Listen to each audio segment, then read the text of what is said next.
Hi, I'm Neil, and welcome to Wise Guides, where we give your team our best practices so you can get the most out of using SiteOwl.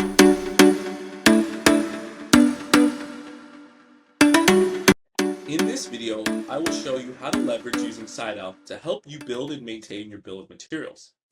Having a bill of material can help you order materials accurately based on the device's scope so you don't overspend or miss items when installing devices, letting you move to quote faster and more accurately, and giving your install teams more visibility in the field for the work that they are performing.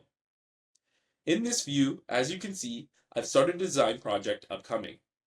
At first glance, it may seem like there's only a few parts, but as I click through each of the pins, you can see that there's much more to it. Well, SiteOwl's got you covered.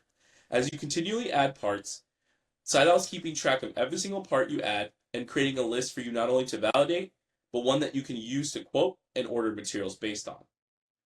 In order for you to generate an accurate bill of materials, you must have the following fields filled out: manufacturer, part number, budgeted hours, and budgeted cost.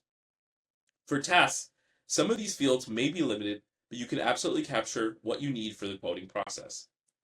But remember, this is not something that you have to do manually, but instead could leverage favorites, which allow you to store this information into each device so that when you drop them, they're automatically filled out. If you need help with this process, be sure to check out our SiteOwl Academy article titled Adding Favorite Devices and Tasks Using an Import. Now that the devices have been populated with the device information, you can view your bill of material in several places.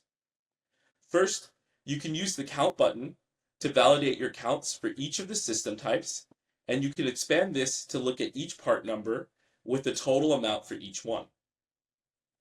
Next, you can use the project card, then look at your parts tab, which will have all of the parts grouped together by part number, which will aggregate the count, total budgeted cost, and total budgeted hours for each part, and an overall cost for the entire group of parts and for all the labor hours needed.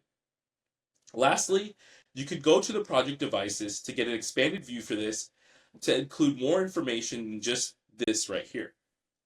In each of these, you can export to a CSV file so that you can then create your quote. In conclusion, building a bill of materials is key for several reasons. It keeps your field techs aware of what they're installing at all times, to move to quoting faster and more accurately. It allows your procurement teams to order more confidently. This was a SiteOwl Wise Guides video series where we explore SiteOwl best practices. Thank you for joining us.